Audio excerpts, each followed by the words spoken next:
Hola, ¿qué tal a todos? Pues vamos a continuar con el curso y empezamos ya en esta sesión a platicar sobre epidemiología, ¿no?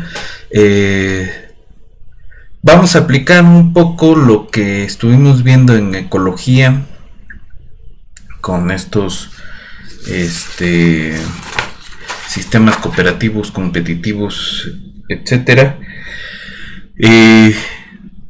Lo vamos a aplicar a este contexto, ¿no? de enfermedades que se transmiten persona a persona o de persona a algún animal y del animal de regreso, ¿no? A algún fomite, lo que sea.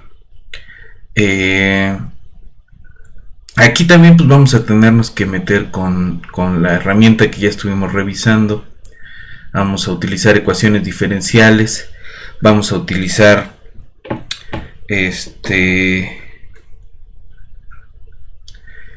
modelación basada en agentes y vamos a usar algo que de lo que no hablamos la vez pasada en ecología, pero que pudimos haber hablado de eso en la parte espacial, ¿no? Discutíamos, pues no podemos modelar una población siempre como si fuera un fenómeno difusivo, ¿no? A veces tenemos que hablar de dispersión, a veces tenemos que hablar de difusión con vuelos de Levy, ¿no? Y aquí va a ser un poco más complicado. Podemos usar la hipótesis de Levy, pero digamos las mismas objeciones que se tenían antes pues se pueden aplicar ahora, y peor aún, donde la movilidad de las personas no solo no es aleatoria, ¿no? Sino que además está determinada por rutas de transporte, ¿no? Al menos la movilidad que nos interesa en términos de epidemiología, ¿no? Ahora, modelar rutas de transporte no es sencillo, pero tampoco es imposible ni es aleatorio, ¿no? Las rutas de transporte existen, los datos ahí están y uno puede tener acceso a eso. Entonces nos tenemos que poner a estudiar redes, nos tenemos que poner a estudiar autómatas celulares, que son dos herramientas que vamos a estar usando acá en esta parte de epidemiología. Y lo mismo, ¿no? Vamos a terminar con agentes autónomos como una alternativa a un montón de problemas que pueden presentarse al modelar estos sistemas, ¿no? Entonces nos hace falta un camino que recorrer bastante interesante. Esto da para un curso completo. De hecho, el semestre pasado dimos un curso sobre epidemiología. Al final de esta sesión les dejo el link a la lista de reproducción de ese curso.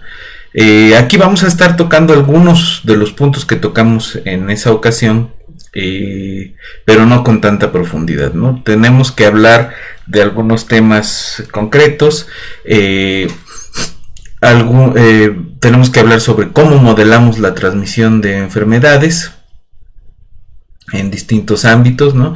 Entonces vamos a empezar con modelos sencillos, de estos que nosotros le llamamos modelos de cajitas, que son modelos donde suponemos que la población completa podemos dividirla en clases epidemiológicas ajenas, ¿no? Entonces, algunos individuos van a ser infectados, infecciosos, algunos van a estar recuperados, removidos del sistema, digamos, y los otros pues van a estar listos para infectarse, por decirlo de alguna manera. O saludables, si lo queremos ver así. No siempre saludable significa listo para infectarse, y no siempre listo para infectarse significa saludable, y lo vimos en esta epidemia del coronavirus, que muchos de los, y es ahí donde vamos a tener bastante discusión, muchos de los individuos que podemos considerar en la clase de los listos para infectarse, no son saludables. Y por eso están listos para infectarse, ¿no? Son más susceptibles a ser infectados, ¿no? Entonces, distinguir susceptible de saludable es bien importante, ¿no? Entonces vamos a estar un poco en esa discusión. Vamos a revisar varios modelos,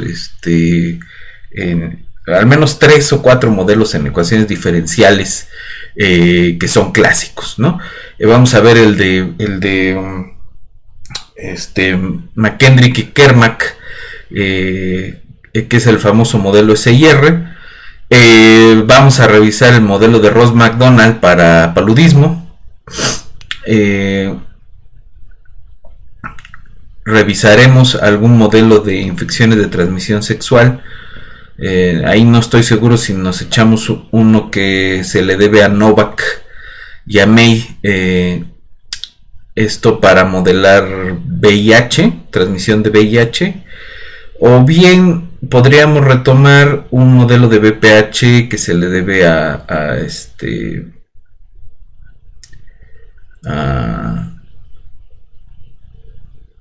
un equipo sudafricano que trabaja con uno de los laboratorios grandes que hace las vacunas, ¿no?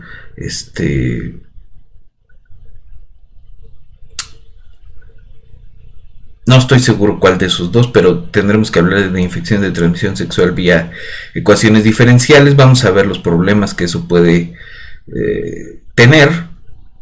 Y tendremos que hablar allí mismo de el parámetro R0. El parámetro R0 es este umbral que nos dice cuándo podemos hablar de una situación epidémica, de un brote epidémico, qué es lo que significa un brote epidémico y matemáticamente, ¿no? Cómo lo determinamos. Vamos a tener una discusión de eso. Vamos a tratar de generalizar esa idea, ¿no? Vamos a ver la forma como artesanal de hacer el cálculo del R0 y tendremos que visitar al menos rápidamente dos otras formas distintas, una con bastante rigor matemático pero con una aplicación no muy generalista, y vamos a ver por qué. Y la otra basada en datos, que digo, si tienes datos es fácil de hacerlo, pero si no tienes, en ausencia de datos, pues hay cosas que se tienen que suponer y nos vamos a tener que pelear también con esta idea de los modelos, ¿no? Habíamos hablado muy al principio del curso sobre qué queremos o qué se pretende de un modelo, ¿no? El modelo debe predecir, el modelo debe explicar, el modelo debe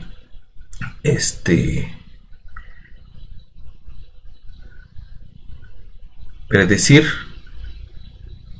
explicar y dar alguna idea de qué es lo que está generando el mecanismo real, ¿no? No sustituye al mecanismo real, no sustituye al análisis de datos empíricos, pero no pretende hacer predicciones más allá de lo posible.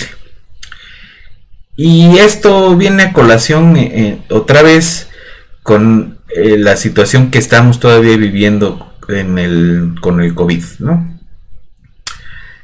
Se han hecho muchos comentarios, incluso estudiantes de la Facultad de Ciencias que no lo sé, no sé qué tipo de cursos de ecuaciones diferenciales habrán llevado, que se quejaban mucho, ¿no? De que los modelos de la gente que estuvo trabajando sobre el COVID no predecían cuándo iba a empezar, cuándo iba a terminar un brote.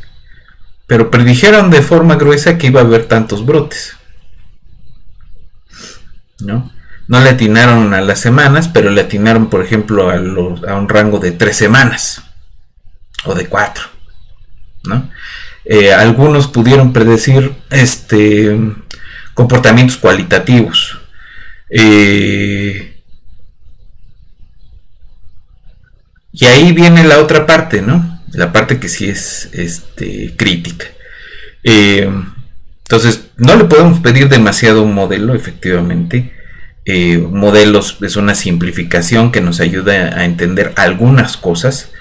Entonces, el modelo puede ser una herramienta buena para tomar decisiones, pero no es, no predice con exactitud, ¿no? Y no predice con exactitud justamente porque hay condiciones que no conocemos y que muy probablemente sean sensibles en el sentido caótico, ¿no? Ahora, en cuanto a este tema del coronavirus, la otra parte, ¿no? Defender a ultranza los métodos que siempre se han estado aplicando en la modelación matemática en epidemiología, también es equivocado. Porque si bien no se le puede pedir demasiado a un modelo, lo poco que se le puede pedir no se cumplió. No se cumplió porque no se aplicaron las herramientas adecuadas. Aquí estábamos haciendo modelos en tiempo real, en el sentido de que la información iba saliendo conforme se iba adecuando los modelos, ¿no?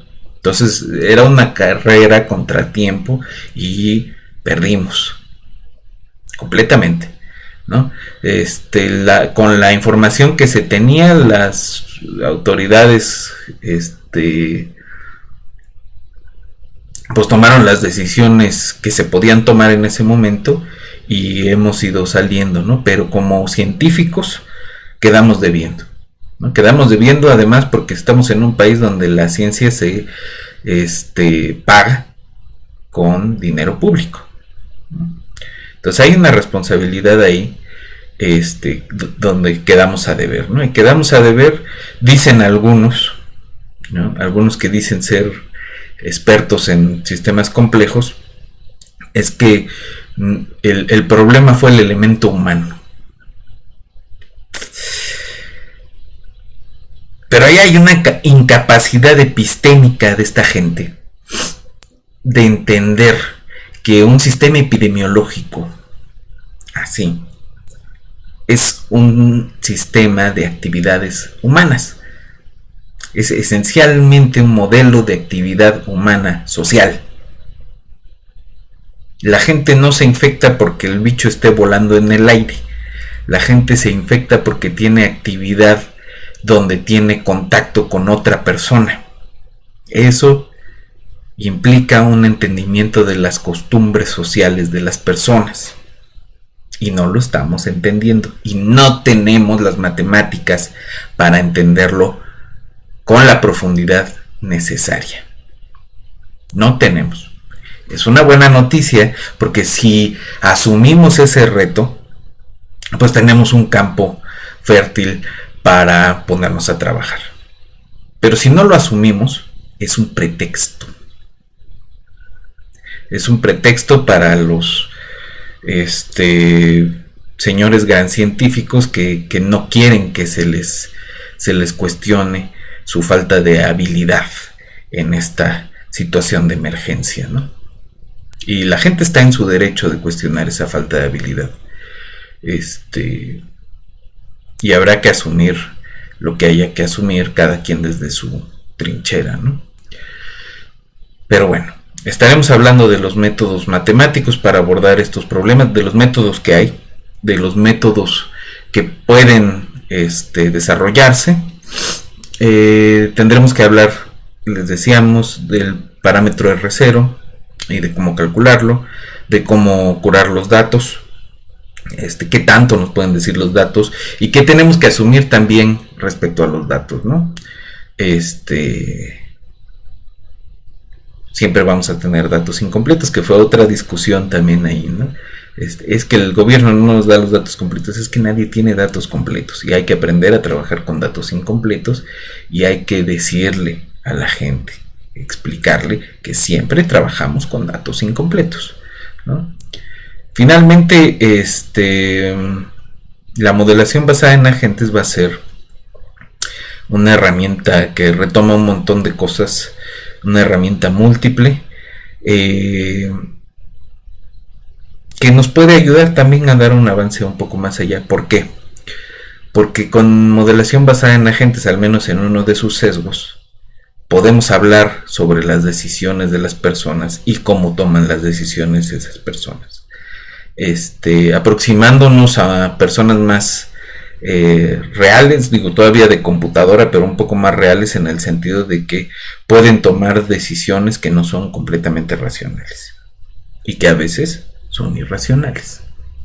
Esto no lo podemos hacer con ecuaciones diferenciales y es buen momento y la historia nos dará la razón.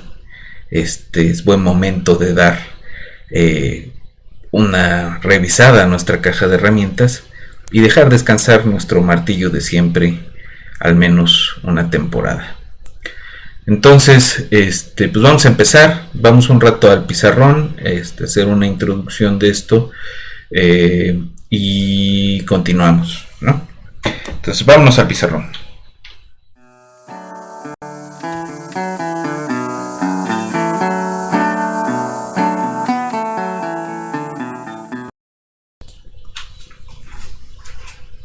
Ok.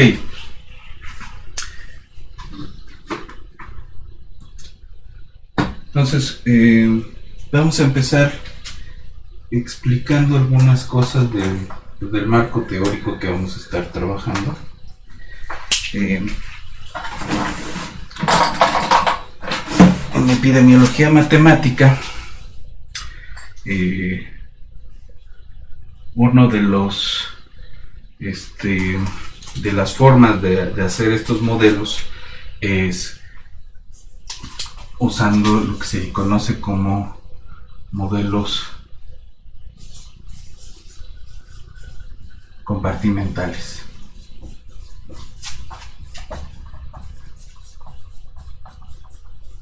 O de compartimientos, ¿no? Compartimentos.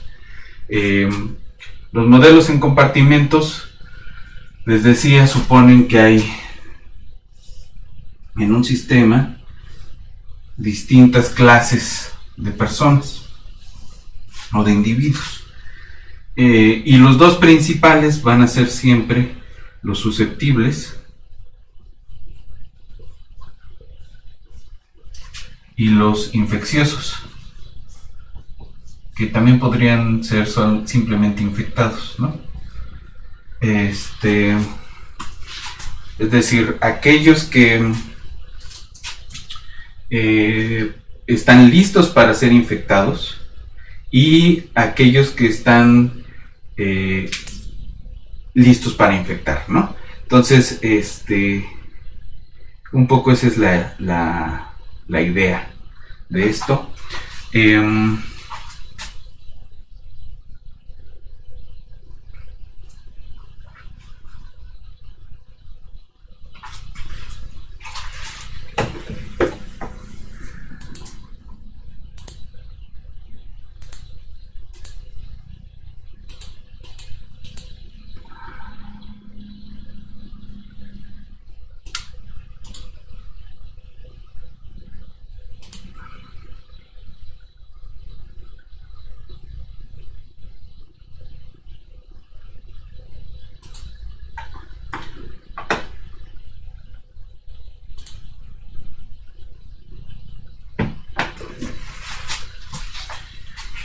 Bueno, entonces esa es un poco la idea, y lo que tratamos de modelar es cómo es la transmisión de estar en estado susceptible a infeccioso y de infeccioso a susceptible, ¿no? Y pues hay distintas formas de hacer eso. Ok. Entonces la primera idea es este, suponte que tienes el, ¿no? Tienes cómo cambia la población de susceptibles y cómo cambia la población de infectados, ¿no? Entonces lo que puedes decir es, la epidemia va a ocurrir en un tiempo suficientemente corto como para no preocuparme de el, los nuevos individuos que entran al sistema, ¿no? Ya sea por algún tipo de emigración o por alguna otra característica, ¿no?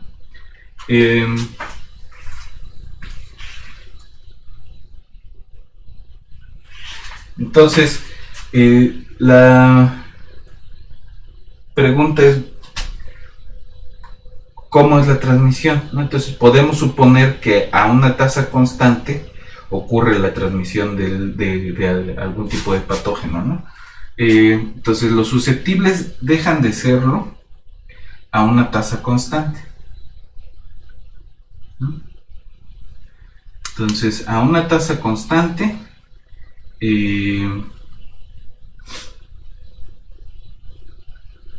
¿quiénes se van a infectar? Pues los susceptibles que tienen contactos con algún infeccioso, ¿no? Entonces, la tasa de susceptibles que dejan de serlo para pasar a ser infecciosos.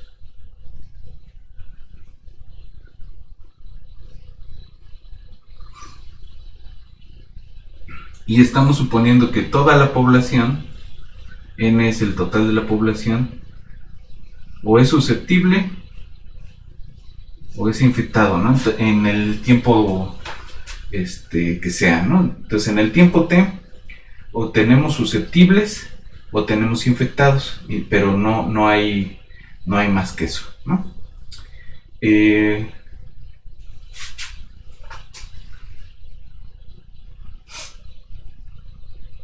Entonces, esa es la transmisión. Pero algunos infecciosos, se reponen, ¿no? Con alguna tasa de remoción beta, pero no ganan ningún tipo de inmunidad, ¿no? Pero tampoco se van a morir. Entonces, todos los infecciosos en algún momento vuelven a ser susceptibles. Entonces, de estos van a crecer a partir de una tasa beta que le afecta a los infecciosos, y estos van a tener la beta como una tasa de salida, ¿no? Entonces, este es el modelo más sencillo que podemos hacer con este marco de referencia, ¿no? Suponiendo que hay clases epidemiológicas, ¿no? Y que las tasas de transmisión y de remoción o de esclarecimiento de la enfermedad son relativamente constantes, ¿no? Entonces, este tipo de modelo se le llama SIS, susceptible, infeccioso, susceptible, ¿no? Susceptible, infectado, susceptible. ¿No? Y es como la parte más sencilla. Ahora, si se fijan, aquí estamos suponiendo que la interacción de los individuos susceptibles e infectados se da como en una ley de acción de masas, pero la ley de acción de masas, habíamos dicho, pues sirve para modelar reacciones químicas, ¿no? Y esto las personas, los individuos en un sistema epidemiológico no son moléculas, ¿no? No se mueven, no podemos suponer que se mueven como caminantes aleatorios, ni podemos suponer tampoco, que esta es la suposición más fuerte de este tipo de modelos, que cualquiera se puede infectar, ¿no? Y es lo que discutíamos hace un rato. Todos los susceptibles, son los que tienen ausencia del patógeno que produce la enfermedad. Y entonces todos son susceptibles de infectarse contacto con algún infectado, con alguna tasa, ¿no? Esa tasa lo que esconde es cierta probabilidad de que la infección ocurra. Y aquí estamos suponiendo que es equiprobable para cualquier persona infectarse en presencia de un infectado, ¿no? Yo no tengo la enfermedad y estoy en presencia de algún infectado. Es lo mismo para mí. El evento de infectarme tiene la misma probabilidad que para alguno de ustedes, que son al menos 20 años más jóvenes que yo. Y habría que preguntarse, ¿eso es realista? ¿De verdad tenemos ustedes y yo la misma probabilidad de infectarnos, por ejemplo, de coronavirus? La verdad es que no. Yo tengo más probabilidad de infectarme porque soy más viejo, porque duermo menos, ¿no? Porque tengo sobrepeso, ¿no? Entonces, ese tipo de cosas que parecen minucias, pero que en la idea de que esto sirva como una herramienta para proponer acciones a la gente que toma las decisiones de qué hay que hacer, qué medidas hay que aplicar, ¿no? Tiene mucha importancia, ¿no? Entonces, esa importancia que puede tener es una responsabilidad de quien está planteando el modelo, de quien está planteando qué hacer con los datos, etcétera, ¿no? Entonces, todo esto lo tenemos que tener siempre presente. ¿Cuáles son las limitaciones? Entonces, primera limitación de este tipo de modelos, que es una hipótesis fuerte. El evento de infectarse, de infectarse siendo susceptibles,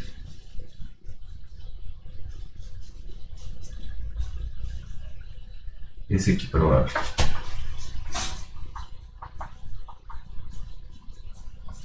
Para todos los individuos, ¿no?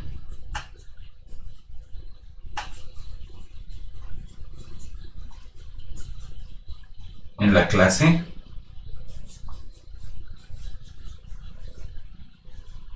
de los susceptibles. Entonces, a esta hipótesis se le llama la hipótesis de que los susceptibles están bien mezclados.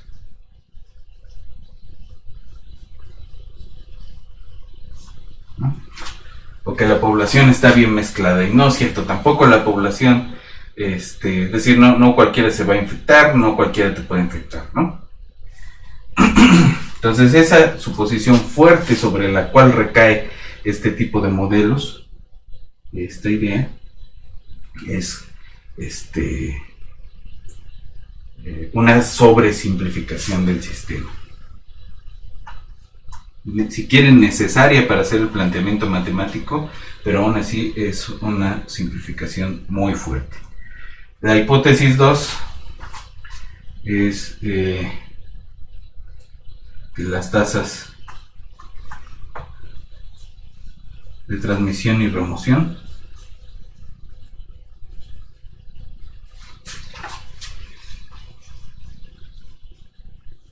son constantes.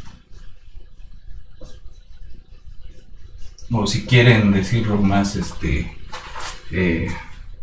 menos fuerte, son aproximadamente constantes, pero en la práctica la estamos tomando como constantes, ¿no? Esa también es una suposición fuerte, y que pues ya vimos que para dar alguna predicción adecuada no sirve, ¿no? Y la hipótesis 3, que esa es más fácil de cambiar, que simplemente hace una una versión más completa del sistemita, pero la hipótesis 3 es que no que el tiempo de enfermedad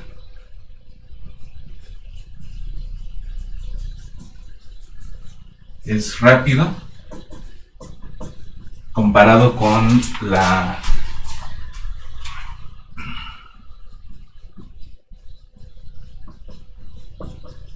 demografía, ¿no? Es decir, que el crecimiento o decrecimiento natural de la población, en este caso no es importante, ¿no? Pero esa es la hipótesis más fácil de arreglar, ¿no? ¿Por qué? Porque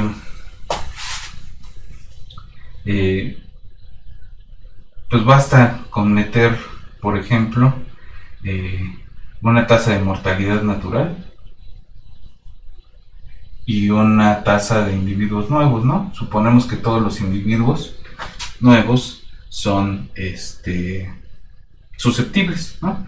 Todos los nuevos entran a los susceptibles, y de los infectados va a haber algunos que se mueran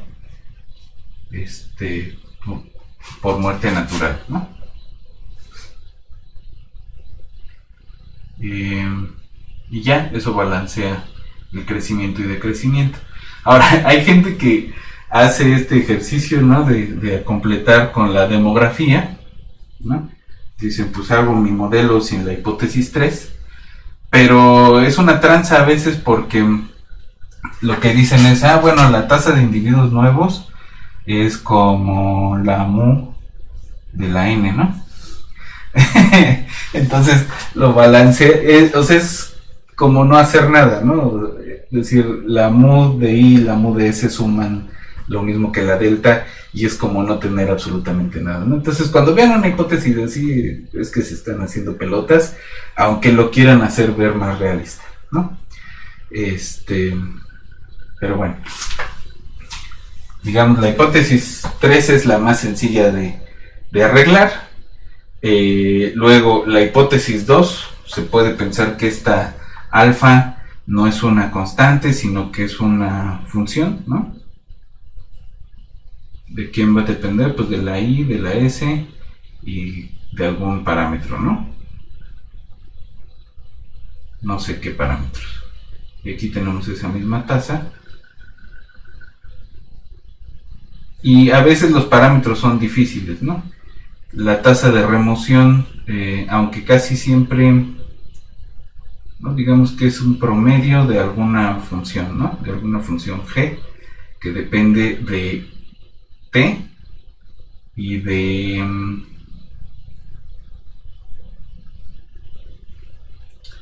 depende casi siempre explícitamente de t y de algún parámetro, ¿no? Que puede ser complicado. Y lo que se hace es tomar un promedio de esa g, ¿no? Esa g es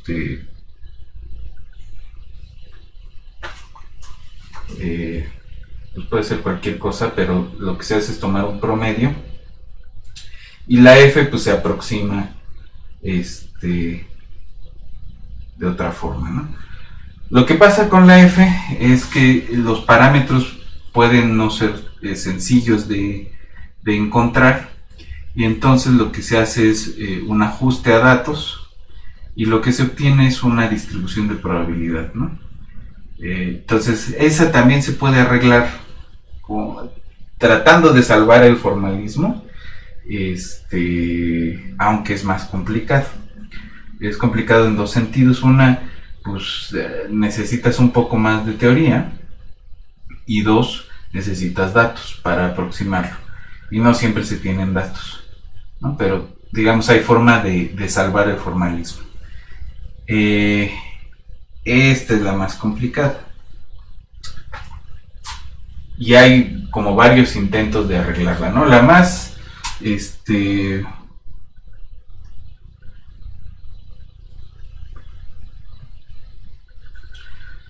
la más sencilla, ¿no? de intentar es suponer que esto no es así, sino que en realidad estás diciendo que hay una porción, ¿no?, de personas que tienen contacto y eso es lo que ocurre, ¿no? Pero igual en la práctica lo que hacen es esto lo escalan con una n y entonces esta n se va, ¿no? Entonces se hace un rescalamiento de variables y al final esto queda muy parecido a la hipótesis de la buena mezcla, ¿no? Entonces ese es un problema. Y entonces para tratar de arreglar esa hipótesis 1 vamos a tenernos que salir del marco de las ecuaciones diferenciales. Aún fuera del marco de las ecuaciones diferenciales vamos a tener ciertos problemas, pero hay distintos caminos para salirse de esa hipótesis tan fuerte, ¿no? Uno de ellos son las redes.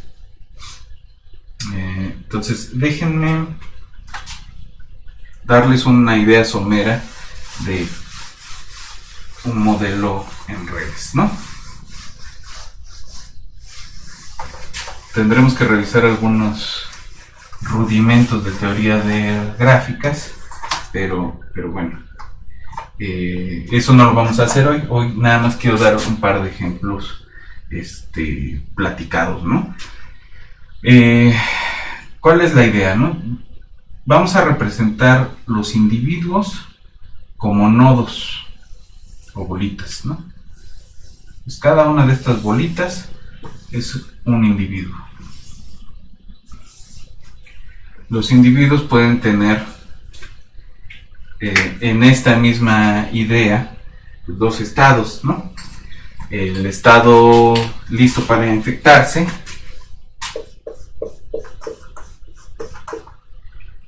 ¿no? Estos individuos van a ser susceptibles. Y vamos a tener un individuo que está infectado, que es infeccioso, ¿no? Está listo para transmitir la enfermedad. En un modelo de ecuaciones diferenciales, todos estos son susceptibles de quedar infectados si tienen contacto con este. Pero esa es la pregunta a la que va estos modelos en redes. ¿Quién tiene contacto con el infectado? ¿No? Entonces, nos preocupa las relaciones que tienen los individuos, ¿no? Este individuo tiene relación con casi todos los miembros del sistema, ¿no? Y solo tiene relación con este y con este.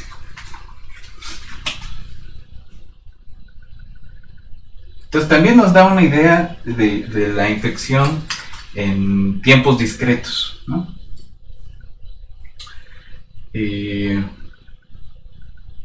En el siguiente paso de tiempo existe una probabilidad de transmisión, ¿no?, que podemos tomarlo como una tasa constante, dependiendo de la distribución, ¿no? Pero podemos tomarlo como una tasa constante. Y entonces en el siguiente paso hay una probabilidad alfa de que se infecte este o este. Pero también hay una probabilidad 1 menos alfa de que no ocurra eso, ¿no? El complemento. Supongamos que uno se infecta y el otro no, ¿no? Que se infecta este.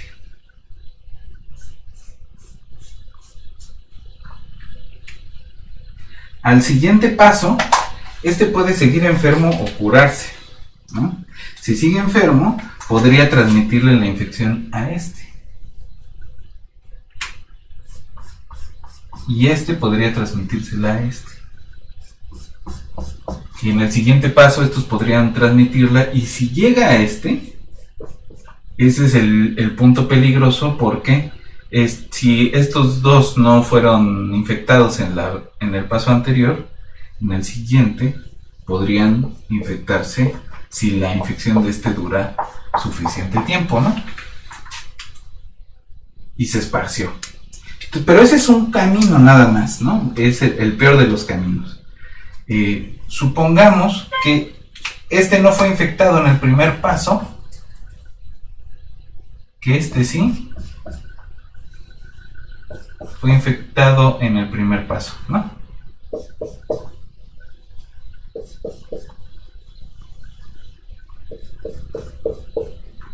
¿No? Este lo infectaron, a este no. Pero en el segundo paso, este pasó a ser parte de la clase de susceptibles. Y este se guardó, sintió gripa y dijo: yo no voy a trabajar. Rompió su relación en el siguiente paso. En el paso correspondiente, no puede no ser ese, pero se curó, ¿no? Pasó a ser susceptible y el sistema quedó libre de la... Entonces ese es el mejor escenario para los individuos, ¿no? Son dos extremos. Y en medio de eso hay una cantidad de posibles caminos de que ocurran otras cosas, ¿no?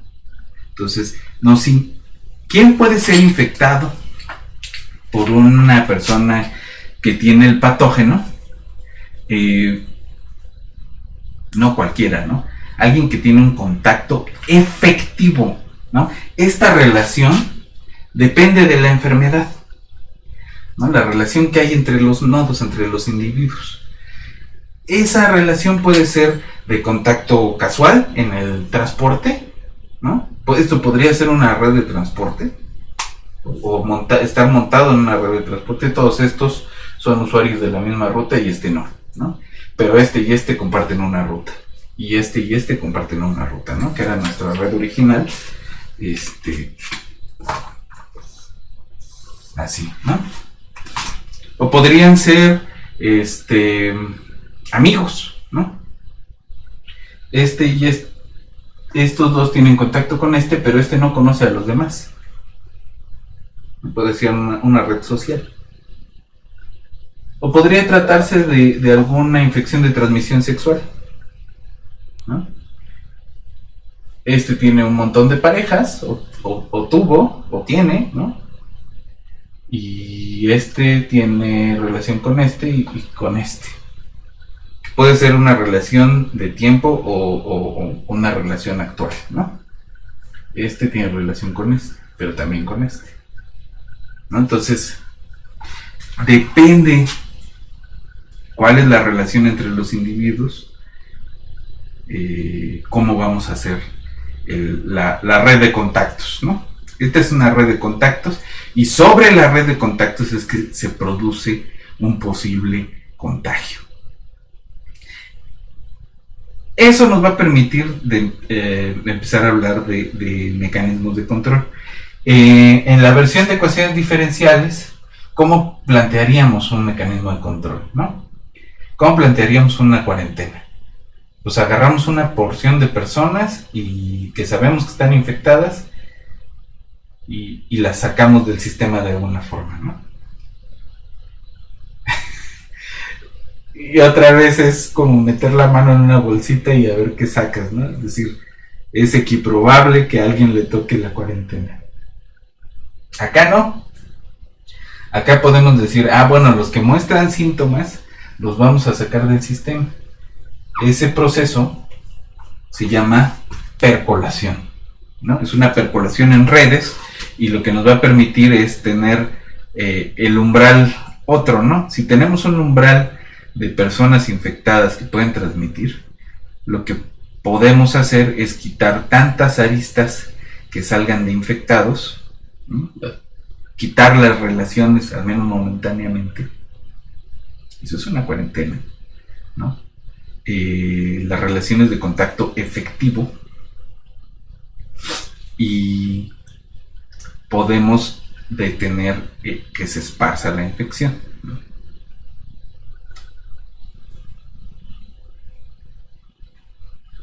Eso lo podemos hacer más o menos fácilmente, con modelos en redes, ¿no? Ahora, ¿cómo se distribuye espacialmente, ¿no? Pues pensar en una población ya más grande, pues puede espantarnos, ¿no? Porque pues se tratan de redes de millones de nodos. Pensemos que no nos interesa el comportamiento individual de alguna forma y que nos interesan las cuadras o las colonias vecinas, ¿no? O los estudiantes de una escuela y de otra, ¿no? Que tienen alguna cercanía geográfica, ¿no? Entonces, y dentro de esos pues, nos interesan las redes de contactos. Entonces, podemos pensar en otro tipo de... Y seguimos en la idea de los compartimentos, ¿no?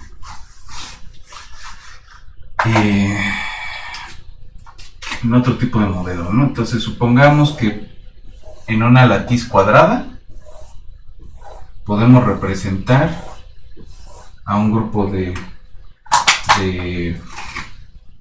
o supongamos que cada una de estas celdas en nuestra retícula cuadrada es un individuo, ¿no? Y tiene un estado.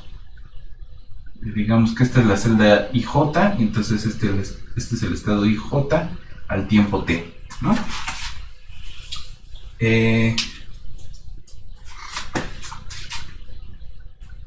Supongamos que su estado es infectado, ¿no? Vamos a ponerle la letra E al tiempo t, la celda IJ, ¿no? Y que ese al tiempo t está infectado, ¿no? Está en la clase I.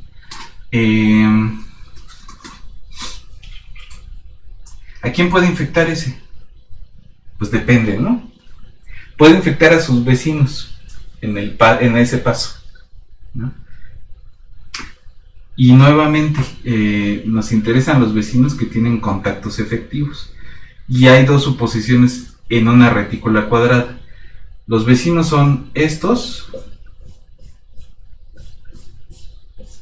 que es lo que se le llama una vecindad de Neumann, o los vecinos son estos y los negros, ¿no? Que es lo que se llama una vecindad de Moore, ¿no? Como sea, solamente estos que rodean a la I, al EIJ, a la IJ, al IJésimo celda, pueden ser infectados en el siguiente paso, ¿no? Seguramente alguno de estos infectó a este. Entonces solo pueden transmitirse hacia los que tienen contacto, ¿no? Y hay una probabilidad de transmisión.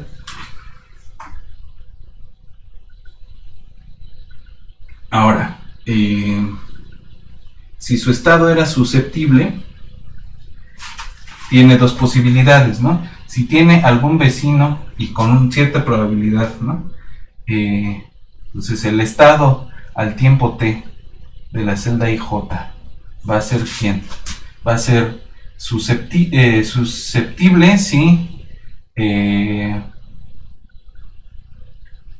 el estado al tiempo t-1 era susceptible y hay una cantidad de vecinos que es menos que cierto umbral, ¿no? Y vamos a decirlo, la vecindad de esa IJ con estado I son en cantidad menores que cierto umbral K, ¿no? Va a ser S si el estado IJ t-1 era I y ya pasó suficiente tiempo, ¿no? Y el estado, digamos, IJT-2 también era I, ¿no? Si han permanecido dos turnos, por ejemplo. Va a ser infectado si el estado t-1 era susceptible y el VIJ de infectados es mayor o igual que esa K, ¿no? Que ese umbral de Cas, o va a ser infectado si estaba infectado en el anterior, pero en el otro era susceptible, ¿no? Es decir, su infección dura dos pasos o n pasos, ¿no? Lo que sea. Pero podemos dar una serie de reglas de este tipo o reglas probabilistas, ¿no? Esto es un ejemplo de un autómata celular. En este caso de dos estados, susceptibles o infectados. Aquí, ¿quién va a estar con esta regla? Es una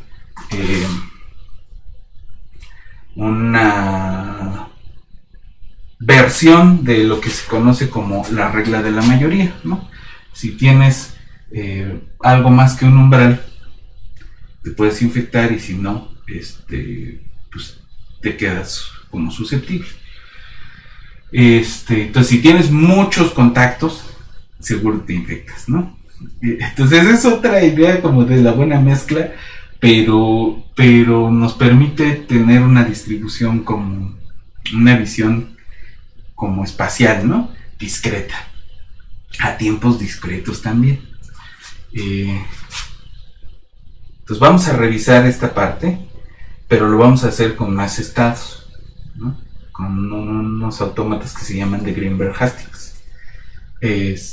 Y vamos también a montar una idea de modelos de compartimentos sobre estas dinámicas discretas en tiempo y en espacio, ¿no? Entonces le vamos a meter espacialidad, le vamos a meter rudimentos de relaciones sociales, y luego nos vamos a ir hacia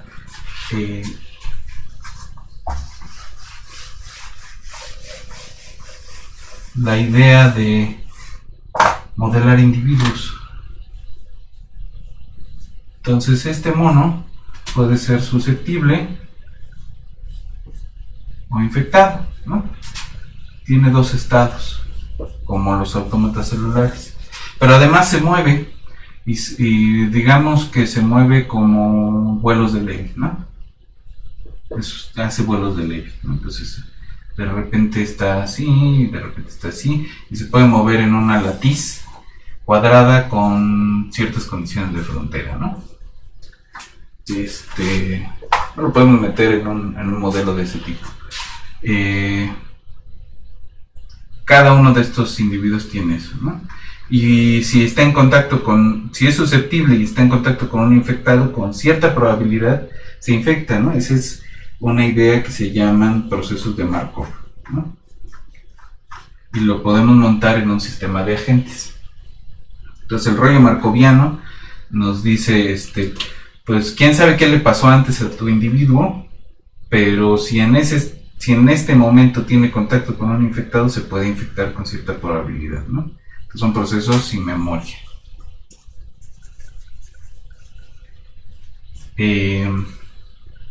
Y la otra idea, que es ya meterle un poco más de complejidad al asunto, es, bueno, este individuo efectivamente tiene dos estados que nos interesan, pero además decide cosas.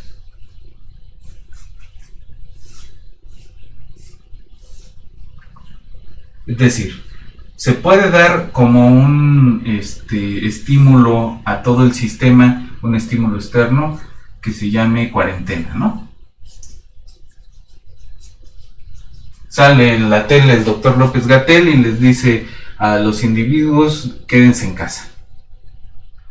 Pero este individuo tiene la opción de desobedecer, ¿no? De hacer lo que le dé la gana, y de, incluso si está infectado, salirse a la calle y tener contactos efectivos con otros individuos susceptibles, ¿no? Entonces toma una decisión que es irracional, pero que para él es completamente racional, porque necesita salir afuera por alguna razón. No es razonable para sus vecinos o para quienes puedan tener contacto con él, pero es razonable para él mismo. Es una racionalidad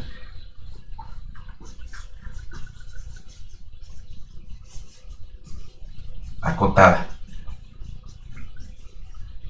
Para decirlo elegantemente, ¿no? Y haciendo uso de su racionalidad acotada, toma decisiones. Esto son juegos evolutivos o dinámicos.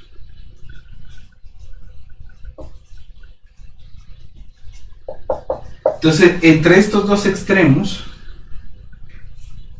anda la modelación basada en agentes, ¿no? A veces son procesos markovianos y a veces son tomadores de decisiones medios brutos, o con la posibilidad de ser medios brutos, con cierta posibilidad de movilidad de algún tipo, ¿no? Podemos montar esto ya no sobre una retícula, sino sobre una red de transporte, como decíamos, y estas ideas nos van a ir ganando un poco más de realismo, y con suerte, si tomamos las herramientas adecuadas,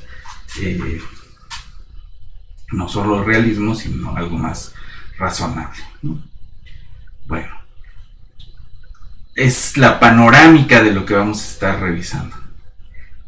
Nos falta entrarle a los conceptos, al análisis de cada uno de los modelos, y teniendo en cuenta que son modelos aplicables a una gama reducida de casos, ¿no?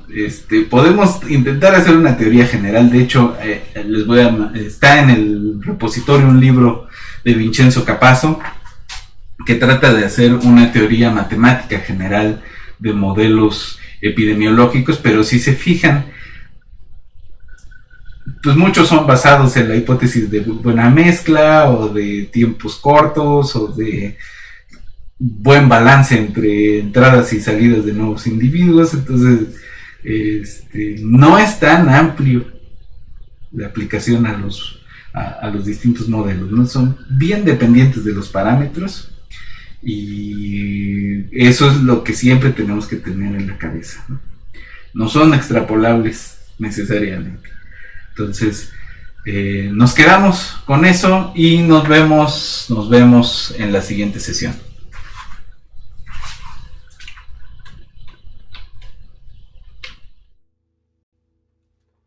My mama was a tailor. She sewed my new blue jeans. My father was a gambler down in New Orleans.